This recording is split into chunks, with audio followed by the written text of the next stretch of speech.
Chers frères et sœurs, le vendredi passé, la veille de prière, était la réunion de guérison divine du mois de novembre avec le message intitulé « Selon ta confession, il est lancé ainsi ». Il y a été dit que les paroles sont entendues par les hommes, les anges et Satan, et que Satan utilise les paroles mauvaises et négatives comme un piège pour apporter des épreuves et des difficultés. Mais les paroles de foi et de bonté peuvent attirer la grande et merveilleuse puissance de Dieu. Le centenier et la femme syrophénicienne ont pu recevoir des réponses de Jésus parce qu'ils ont fait des confessions de foi venant du fond de leur cœur. Et nous allons aussi examiner les sermons. Si vous confessez du fond de votre cœur, c'est quand est-ce que vous pouvez recevoir des réponses? Vous pouvez pas seulement recevoir des réponses juste en disant des choses à haute voix, une fois, deux fois, mais vous devez plutôt confesser du fond de votre cœur. Quelle est la différence entre confesser du fond de votre cœur? C'est là. Peu importe combien de fois vous prononcez, mais le problème c'est que si vous confessez du fond de votre cœur, c'est-à-dire que vous ne changez pas votre cœur, vous ne doutez pas quand vous confessez du ventre, vous ne changez pas vos pensées, vous ne vous inquiétez pas, vous n'êtes pas anxieux, vous croyez complètement en Dieu notre Père, vous croyez que tout ce que vous avez confessé du fond de votre cœur, cela va s'accomplir. Le centenier a confessé avec une grande foi, il a été capable de recevoir la réponse, mais la femme syrophénicienne avait un peu d'épreuve, elle a demandé à Jésus de recevoir la guérison. Et elle a été traitée comme une chienne, comme un animal. Mais si c'était une autre personne, une personne ordinaire, et d'être traitée comme un chien, et la personne pouvait être attristée, être en colère, et la personne pouvait penser être insultée, mais la femme syrophénicienne croyait vraiment en Jésus-Christ, croyait en Dieu, et elle n'a pas douté de l'intention de Jésus. Elle a obéi, elle a dit Amen, elle a dit, c'est pour cela qu'elle a pu recevoir la réponse. Et confesser du fond de votre cœur, cela signifie que vous avez accompli la vérité, l'amour et la bonté pour avoir la vraie foi devant Dieu.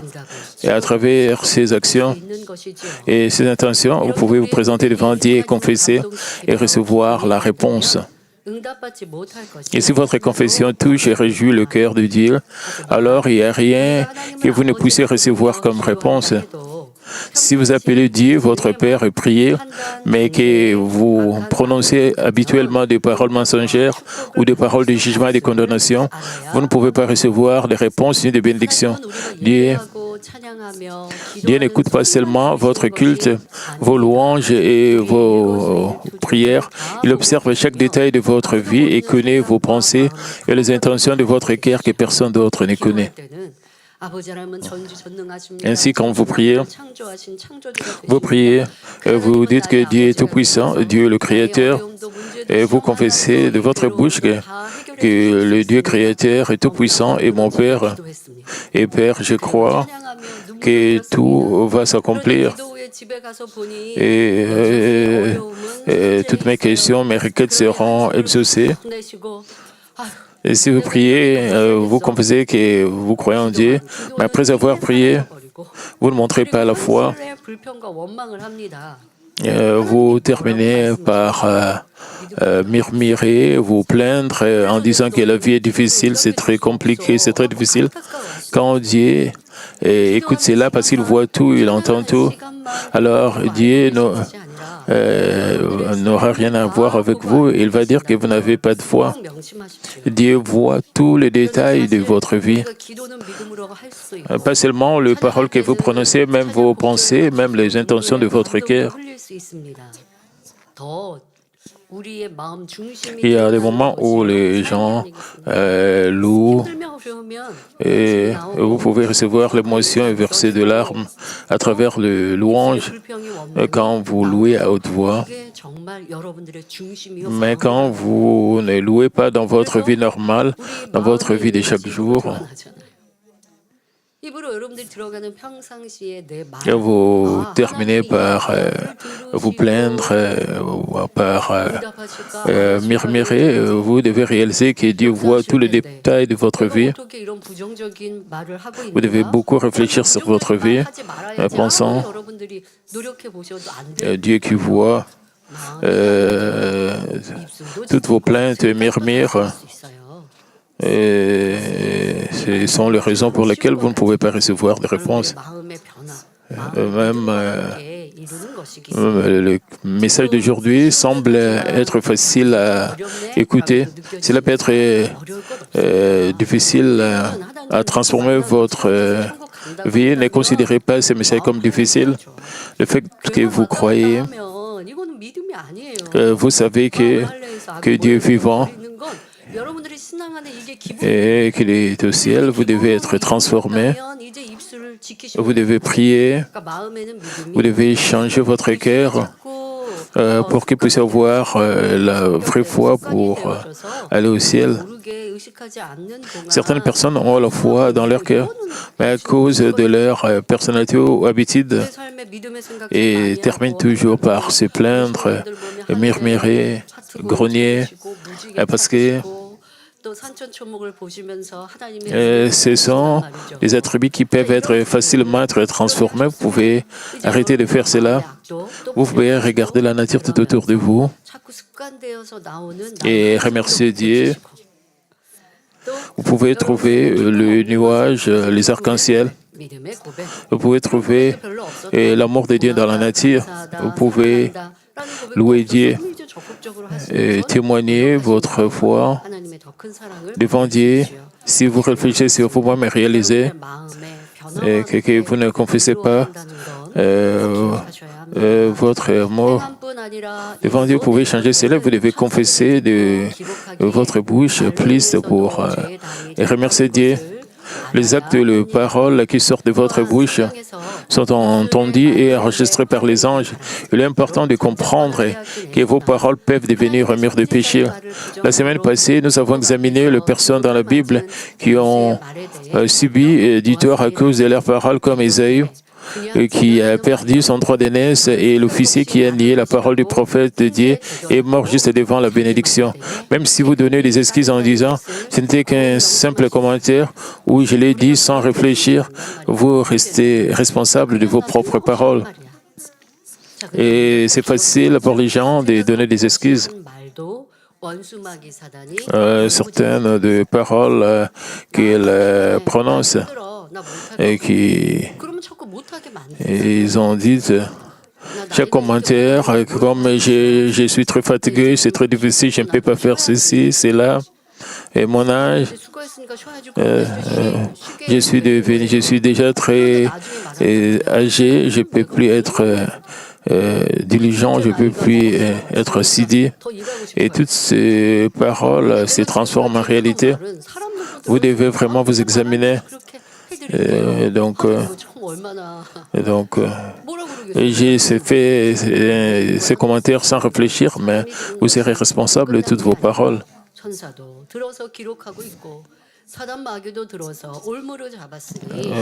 Ce n'est pas seulement les gens qui écoutent vos paroles, mais il y a les anges qui écoutent et enregistrent et font le rapport à Dieu. Toutes les paroles qui sortent. Et donc, le message d'aujourd'hui se concentrerait sur les personnes qui ont reçu des bénédictions par leurs paroles, et nous apprendrons quelles confessions prononcer pour attirer des réponses et des bénédictions complètes. À travers le message d'aujourd'hui, je prie que votre bouche devienne un canal de bénédiction. Chers frères et sœurs, dans 2 Chroniques 20, dans l'Ancien Testament, durant le règne du roi Josaphat, les Moabites et les Ammonites s'unirent pour attaquer le royaume du sud de Juda. À ce moment-là, le roi Josaphat rechercha l'aide de Dieu en proclamant une gêne pour tout le peuple.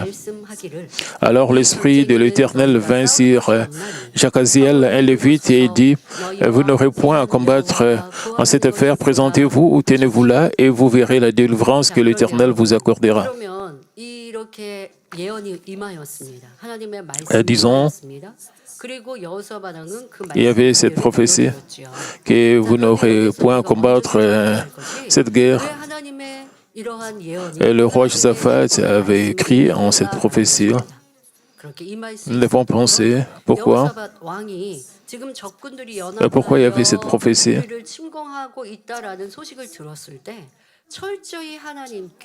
Parce que le roi Josaphat a entendu la nouvelle que les Moabites et les Ammonites se sont unis pour attaquer son royaume. Alors le roi Josaphat rechercha l'aide de Dieu.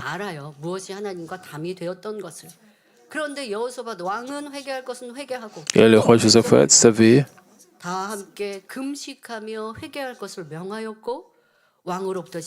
et pour trouver, il y avait un mur de péché entre le peuple et Dieu pour démolir ce mur de péché. Et il a proclamé un jeûne et la repentance, pas seulement en la partie du sud, mais pour tout le peuple. C'est pour cela qu'il y a eu la prophétie venant de l'Esprit de l'Éternel. Quand vous êtes dans une épreuve, quand vous expérimentez une épreuve, et il n'y a rien devant vous, il n'y a pas d'espoir.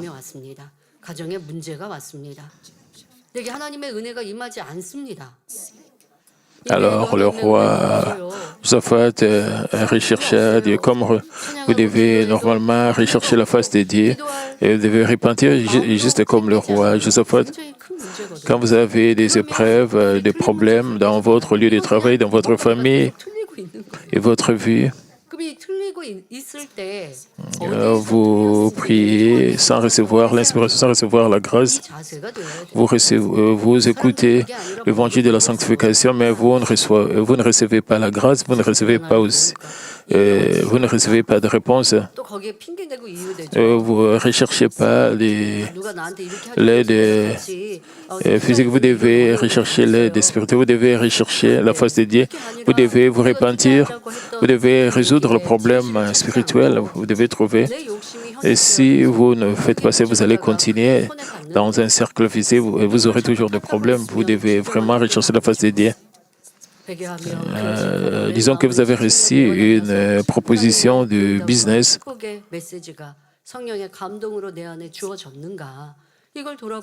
Vous devez investir un certain montant d'argent.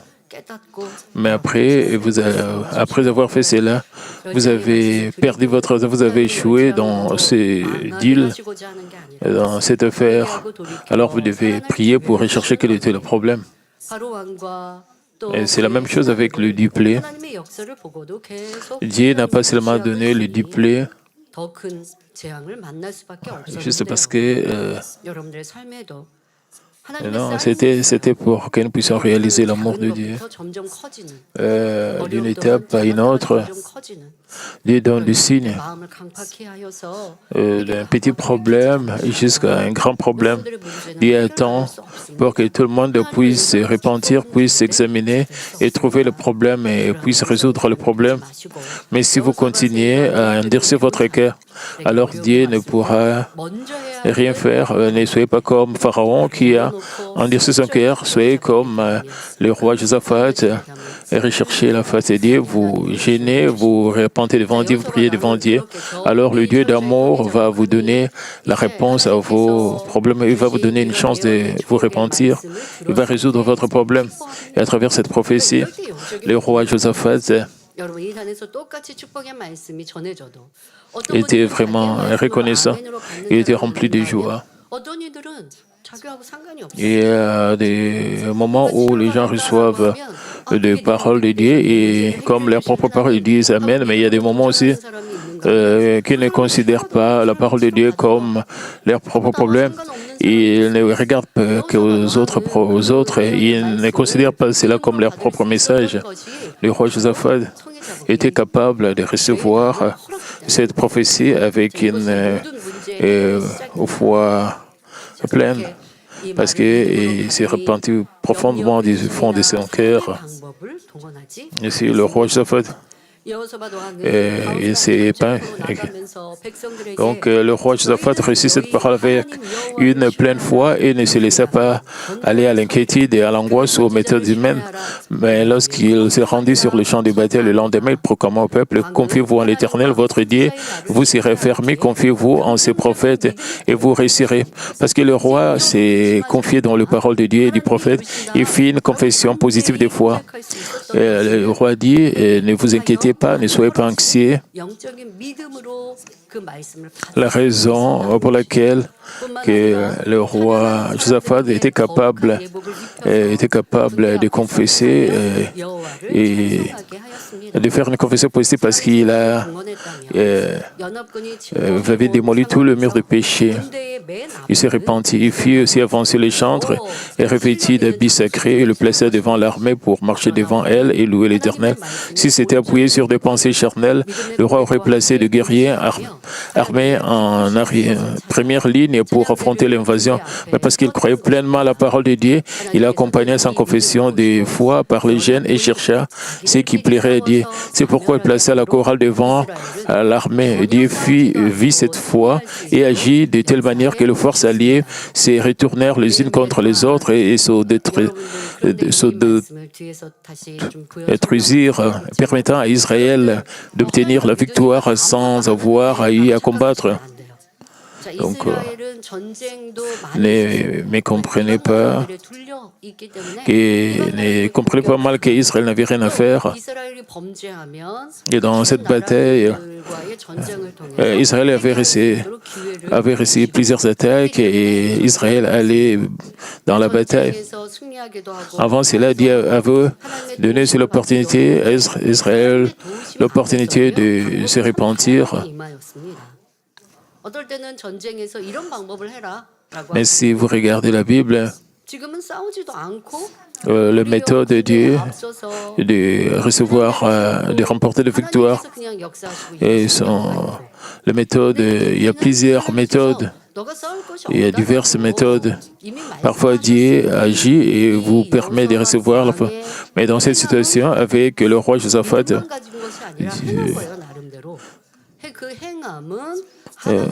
donc les Israélites n'avaient rien à faire, ils n'avaient pas à combattre, Dieu lui-même allait s'en charger.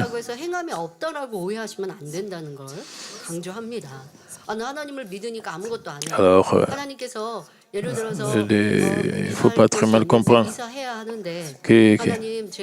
qu'Israël n'avait rien fait pour gagner la victoire. Ils ont montré la foi, ils se sont repentis. Alors, il ne faut pas trop...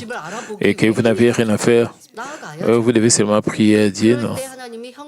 Disons que vous recherchez une nouvelle maison, vous ne pouvez pas seulement prier et rester à la maison, non? Vous devez sortir, rechercher des maisons. Vous ne devez pas seulement dépendre, vous ne devez pas avoir des inquiétudes ou des anxiétés, vous devez seulement regarder. Vous ne devez pas rester à la maison, rien faire, vous devez prier et sortir pour chercher des maisons. C'est de cette manière que Dieu va agir. Néhémie récit lui aussi de réponse en accord avec sa confession de foi. Il servait comme fonctionnaire dans un pays étranger où il avait été mené captif, mais avec la permission du roi, il retourna reconstruire la muraille en ruine de Jérusalem. Bien que beaucoup d'Israélites étaient déportés, que les païens occupassent déjà la terre d'Israël, Néhémie s'appuya sur Dieu et entreprit l'œuvre. Voyant cela, les païens se moquèrent de lui et tentèrent de l'en empêcher. Jérusalem était ruinée, mais Néhémie est revenu pour reconstruire le muraille de Jérusalem. Bien qu'il y avait des païens dans ces pays qui étaient occupés, en réalité, c'était une tâche impossible pour les Israélites qui avaient perdu leur nation et revenaient de captivité de rebâtir la muraille au milieu de forces ennemies. Il y avait des païens. Pourtant, Néhémie confessa avec assurance de sa bouche, le roi des cieux nous donnera le succès et en passant dans la foi. Malgré les nombreuses difficultés et complications, Néhémie garda la foi et persévéra jusqu'au bout, et reconstruisant finalement la muraille de Jérusalem. Dieu aide ce genre de personnes et rend possible ce qui semble impossible. Et c'est pas que tout était facile pour que les gens puissent confesser avec foi. Et parce que c'était difficile, ils ont confessé avec foi. C'est pour cela que Dieu était capable de rendre les choses possibles. Même ce qui était impossible, Dieu a donné des réponses. À travers Néhémie, il est évident que la foi, la confession de foi et l'action qui l'accompagne sont toutes nécessaires. Néhémie n'a pas seulement prié et resté comme cela sans rien faire. Il a fait des efforts, il est allé de l'avant, il a continué à persévérer, il a reconstruit la muraille, même quand les forces ennemies essayaient de l'attaquer. Il a persévéré, il s'est défendu. C'était une situation difficile pour Néhémie. Mais il ne s'est pas arrêté, il n'a pas abandonné, il a persévéré. Il y avait l'opposition, mais il a tenu ferme. C'est pour cela que Néhémie était capable de recevoir la réponse de la part de Dieu. La même chose avec le roi Josaphat. Le roi Josaphat non seulement fit une confession de foi, mais montre aussi des actes qui plaisaient à Dieu. C'est ainsi que le roi Josaphat croyait complètement en Dieu. Et il a montré aussi ses actions à travers la chorale il a mis la chorale devant les guerriers. Donc c'était ses actions de foi. C'était important pour vous de comprendre et de réaliser. Il y a des niveaux, il y a des étapes. Vous ne pouvez pas seulement prier, vous devez aussi faire quelque chose, vous devez montrer votre foi. Vous devez confesser votre foi.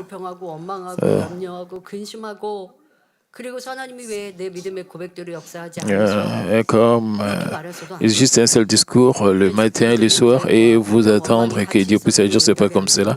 Vous devez confesser du fond de votre cœur et montrer vos actions. Et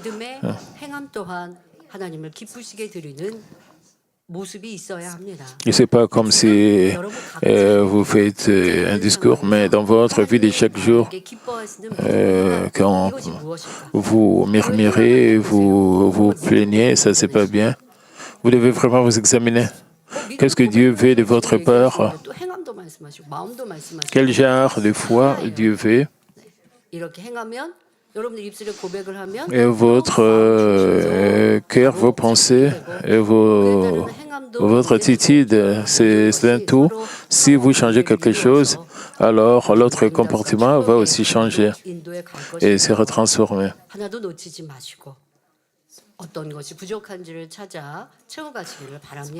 Ne pensez pas que ces messages ne s'appliquent pas à vous. Vous devez vous examiner, voir dans quel domaine vous avez des lacunes pour être transformés. Donc, c'est ainsi que vos confessions de la bouche seront accomplies. En conséquence, nous approfondirons cela à la fin. Il en fit de même pour Mardochée, le cousin d'Esther, qui a élevé Esther, dont les parents sont morts, lorsque le décret ordonnant l'extermination des Juifs fut proclamé dans tout l'Empire perse. Mardochée, en informant Esther, et qui était devenue reine par la grâce de Dieu. Esther 4:14 déclare « Car si tu te tais maintenant, les secours et la délivrance surgiront d'autre part pour les Juifs, et toi et la maison de ton père vous périrez. » Mardochée confessa de sa bouche et sa foi ferme que Dieu sauverait les Juifs avec ou sans Esther. Esther est devenue reine par la grâce de Dieu, même si Mardoché n'avait pas reçu l'aide d'Esther. Mardoché a confessé et qu'il allait continuer ses actions et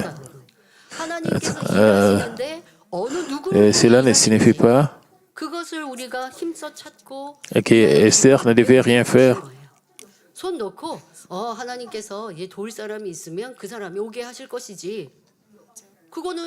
Nous devons prier et dépendre de Dieu. Et si nous prions seulement et disons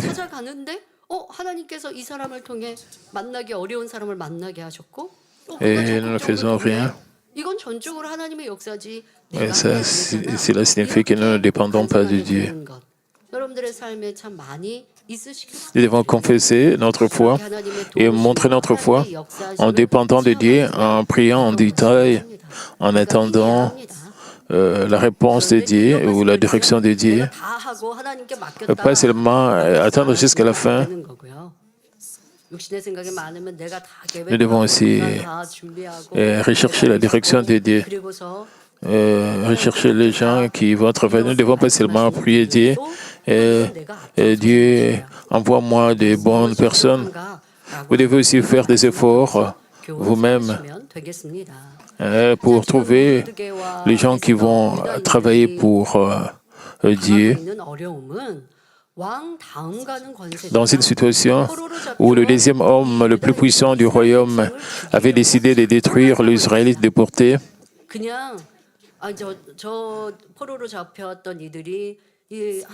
il semblait impossible pour le peuple impuissant d'Israël de survivre.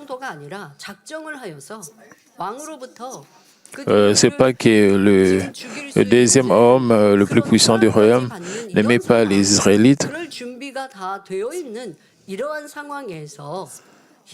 Et cet homme méprisait les Israélites et avait déjà un plan. Il avait l'idée de vraiment exterminer les Israélites.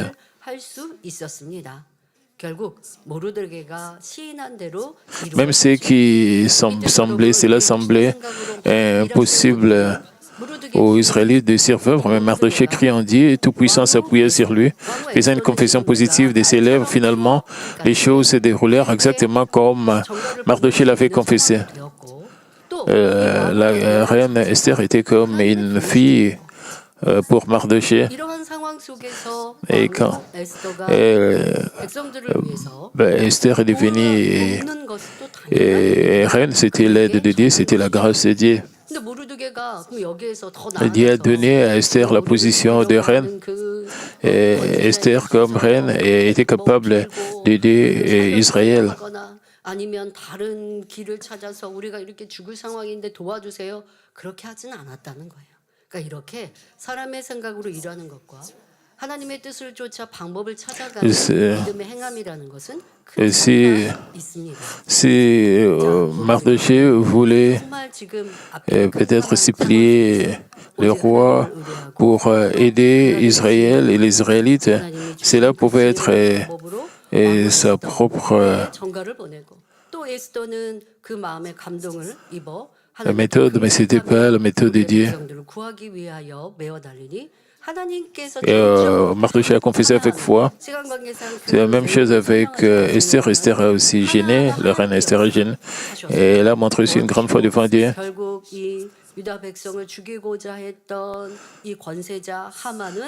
Tous ces événements, toutes ces situations, c'était la grâce venant de Dieu. Et à la fin, Aman est tombé dans son propre piège. Et ce qui a fait que la confession de Mardoché a été accomplie. En voyant tous ces exemples, il est important de garder soigneusement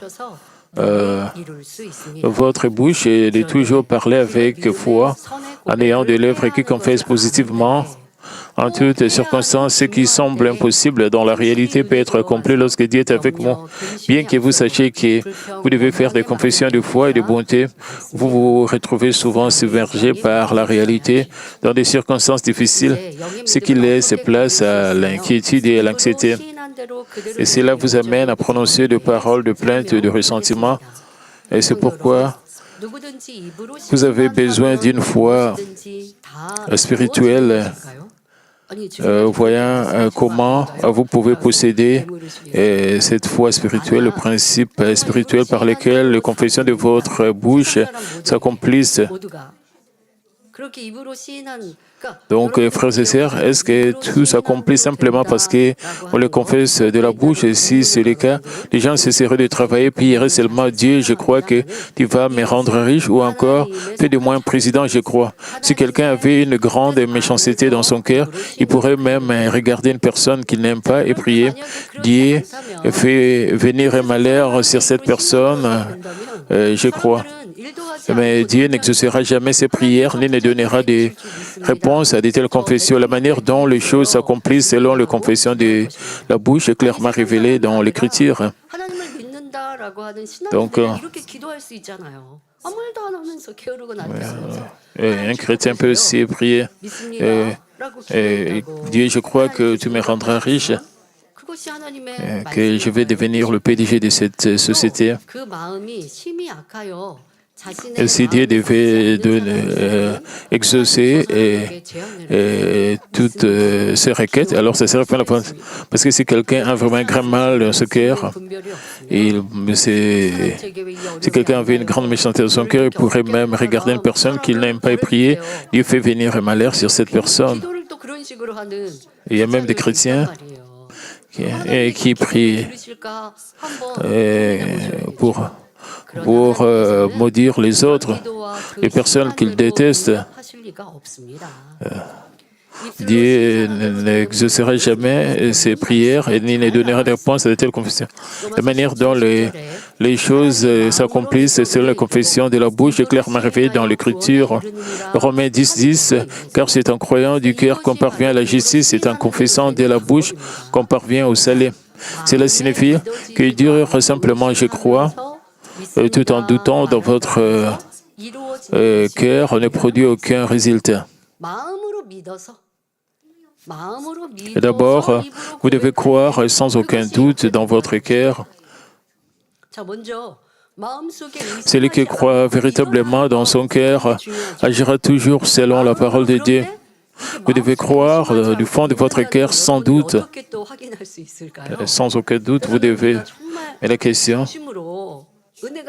que vous croyez vraiment du fond de votre cœur sans aucun doute, quand vous êtes rempli de grâce, quand vous êtes rempli du Saint-Esprit, vous croyez en ce moment que vous croyez sans doute du fond de votre cœur.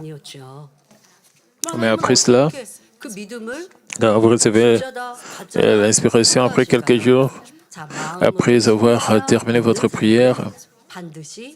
Il y a des inquiétudes et des anxiétés. Si vous croyez vraiment et vous n'avez aucun doute dans votre cœur, vous allez agir toujours selon la parole de Dieu. Quand il y a l'action, vous vous dépouillez du mal et de la fausseté qui sont en vous et vous passez des ténèbres à la lumière. C'est cela parvenir à la justice. Votre confession va venir de la justice et vous craignez, aimez Dieu et Dieu répond à vos confessions de la bouche parce que vous vivez selon sa parole.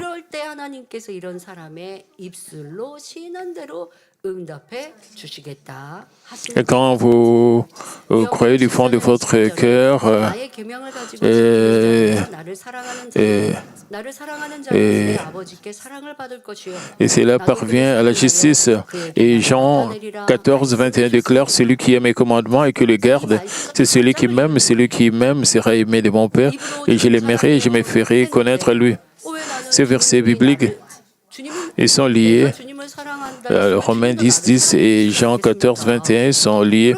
Quand vous dites que vous aimez Dieu et que Dieu vous aime, quand vous dites que j'aime le Seigneur, Est-ce que le Seigneur vous aime aussi? Et juste comme le verset biblique dans Jean 14, si vous aimez le Seigneur, si vous aimez Dieu, vous allez garder les commandements de Dieu. Et si vous confessez seulement avec votre bouche que vous aimez Dieu, et vous versez des larmes, vous recevez l'inspiration, vous ne gardez pas les commandements de Dieu. Alors, si vous détestez les autres, quand quelqu'un prononce des paroles d'insulte, vous mettez en colère. Si vous ne gardez pas les commandements de Dieu, comment est-ce que Dieu peut dire que vous l'aimez? Donc, mais êtes-vous quelqu'un comme dans l'exemple suivant, vous dites vouloir croire sans douter, mais vous vous sentez frustré parce que vous n'arrivez pas à croire pleinement. Vous entendez que la foi spirituelle est donnée par Dieu et vous pensez que si Dieu vous donnait une foi inébranlable, vous croirez bien et vivrez selon sa parole. 하나님의 살아계신 증거를 많이 보고 들었는데도 순간순간 의심이 생기고 자신의 믿음이 작다 생각된다면 Mais vous vous plaignez que cette foi ne vient pas à vous. Si c'est votre cas, essayez d'appliquer à l'envers l'expression la croyance du cœur est suivie de l'action. Et si vous avez vu et entendu de nombreuses preuves de la présence vivante de Dieu, mais que des doutes surgissent de temps en temps et que vous sentez que votre foi est petite, alors commencez par pratiquer la parole et la vérité de Dieu. Montrez d'abord vos actions. Dieu ne change pas ses paroles. Dieu va vous accorder la foi spirituelle. Si vous voulez vraiment demeurer dans sa parole, et si vous dites que vous devez vraiment croire sans douter, vous vous plaignez que vous ne pouvez pas recevoir cette foi, vous n'avez pas cette foi, alors vous devez commencer à l'inverse. Il y a quelques chrétiens et qui se plaignent en disant qu'ils ne peuvent pas donner des offrandes à Dieu parce qu'ils n'ont pas la foi. C'est juste une excuse. Et par exemple, disons,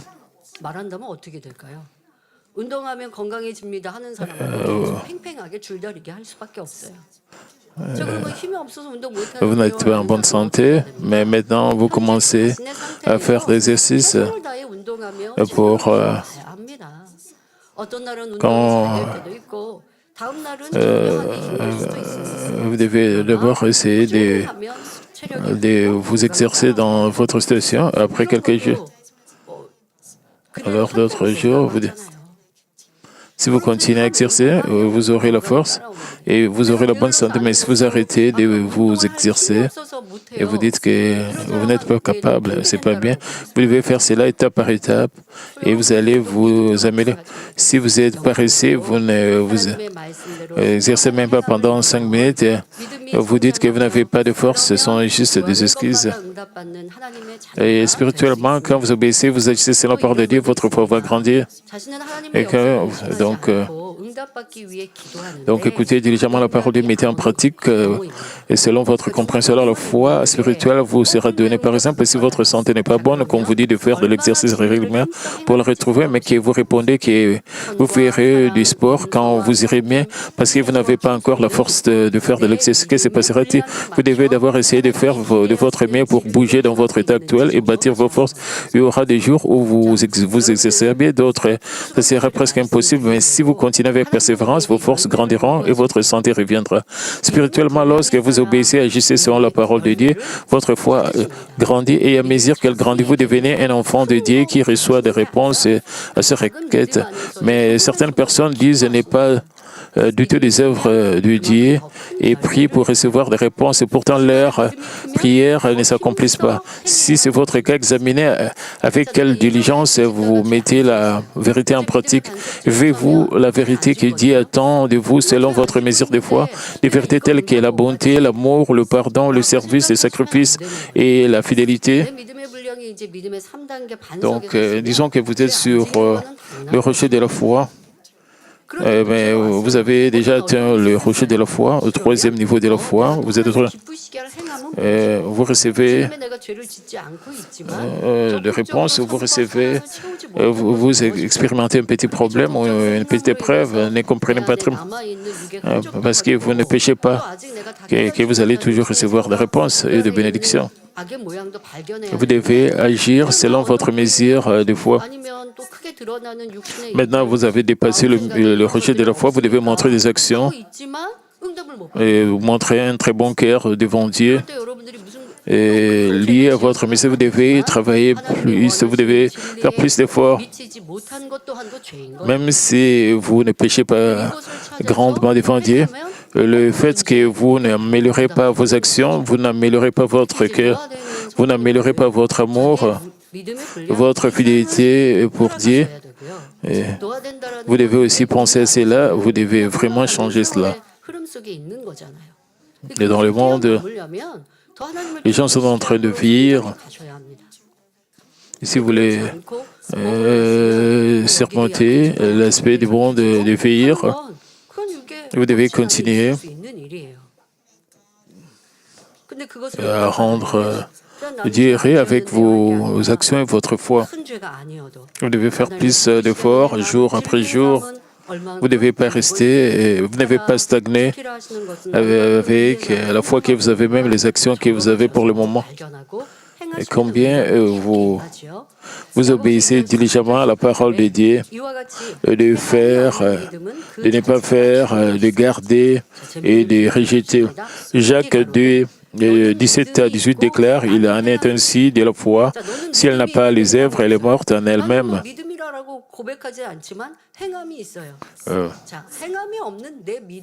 Vous pouvez confesser que vous n'avez pas la foi, mais vous avez les actions. Vous devez montrer vos actions.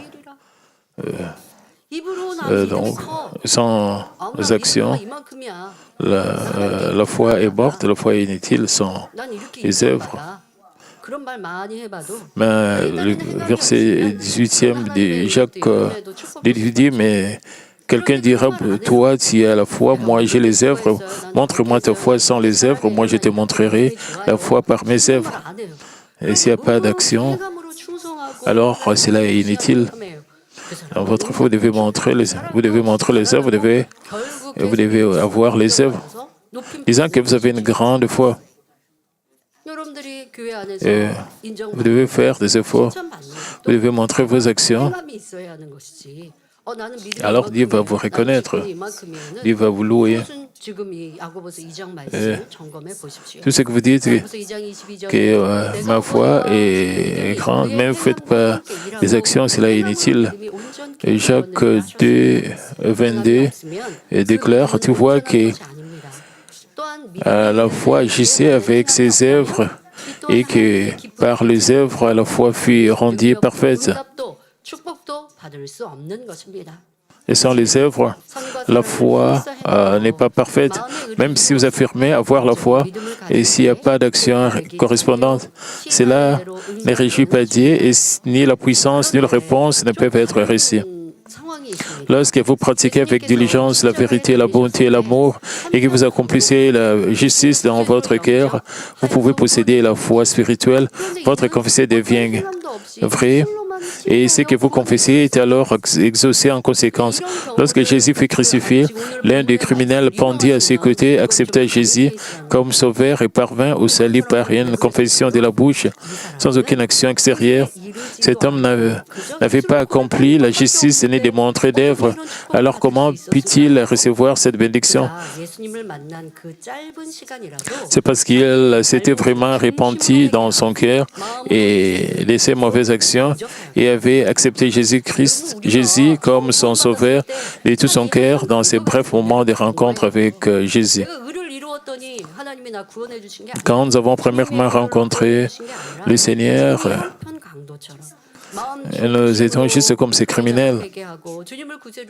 Nous répétons complètement notre cœur en acceptant Jésus comme notre Sauveur.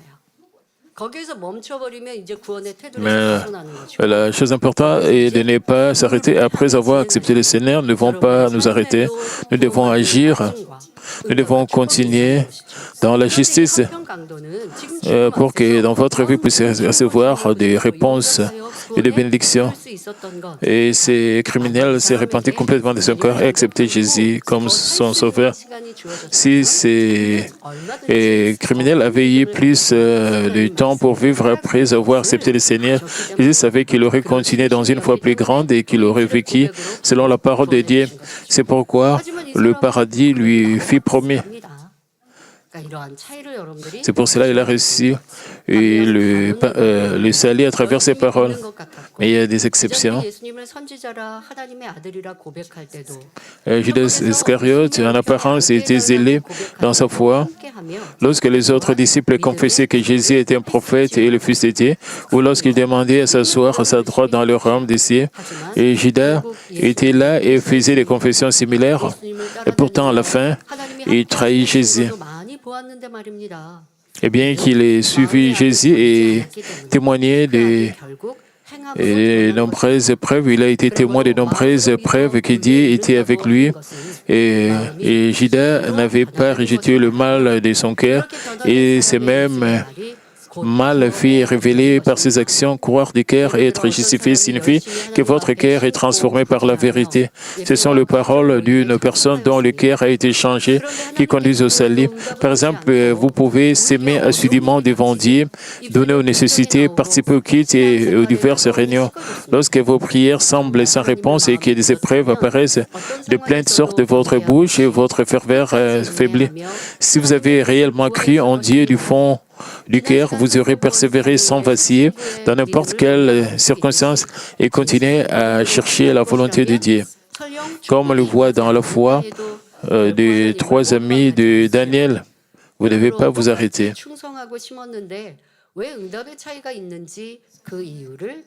Et vous pouvez vous demander pourquoi vous ne recevez pas la même réponse et bénédiction, même si vous semblez être diligent dans votre vie chrétienne. Ceux qui croient en Dieu vont recevoir des réponses selon la confession de leur bouche. C'est important d'avoir, il est essentiel d'avoir une véritable foi et de persévérer jusqu'à la fin et d'avancer avec des confessions sincères, des actions vraies, afin de recevoir des réponses en toutes circonstances. Chers frères et sœurs, avez-vous examiné vos paroles? Lorsque quelque chose de joyeux arrive, adorez-vous et louez-vous Dieu avec une confession de foi. Et lorsque vous faites face à des épreuves et des difficultés, vous abstenez-vous de parler négativement, de paroles de plainte, de grogne ou de paroles qui pourraient attrister Dieu ou ceux qui vous entourent. Jacques 3,11 déclare: la source fait-elle jaillir par la même ouverture l'eau douce et l'eau amère? Si vous dites que vous croyez que puis après vous parlez négativement, laissant couler une eau amère, alors ce n'est pas une confession de foi.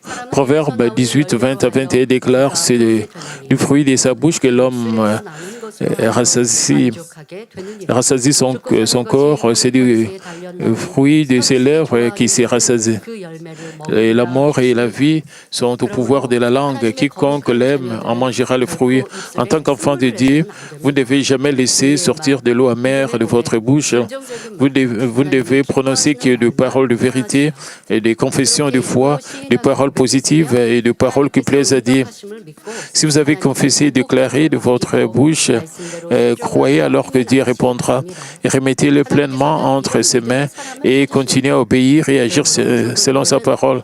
Dieu recherche des personnes de foi, des gens qui ont la foi.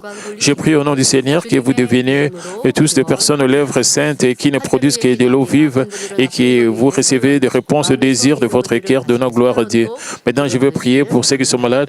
Posez vos mains sur vos parties malades et recevez cette prière pour le désir de votre cœur. Cher Père Céleste, aujourd'hui nous avons examiné ces messages intitulés et selon notre confession, il nous sera ainsi fait et permet que nous puissions réaliser les paroles spirituelles que nous puissions vraiment nous examiner, que nous puissions être diligents dans nos actions et dans notre foi. Père, s'il te plaît, sois avec nous pour que nous soyons fortifiés et que nous puissions être rendus parfaits dans le Père. Père, pose sa main sur tout de nos cœurs, que toutes sortes de maladies, infirmités, faiblesses soient purifiées par ta puissance, que ce soit maladie, Père, au niveau des nausées, qu'il soit des maladies incurables, maladies graves, même des petites maladies, Père, que tout cela, que Père, qu'il soit en bonne santé, que tout cela soit consommé spécialement ici en Corée. Et nous sommes pendant l'hiver, Père, protège-nous. Et même quand il neige, même quand les routes, il y a de la neige sur les routes, protège-nous pour que nous ne puissions pas tomber, Père, et permet que nos étudiants puissent rencontrer de bons amis.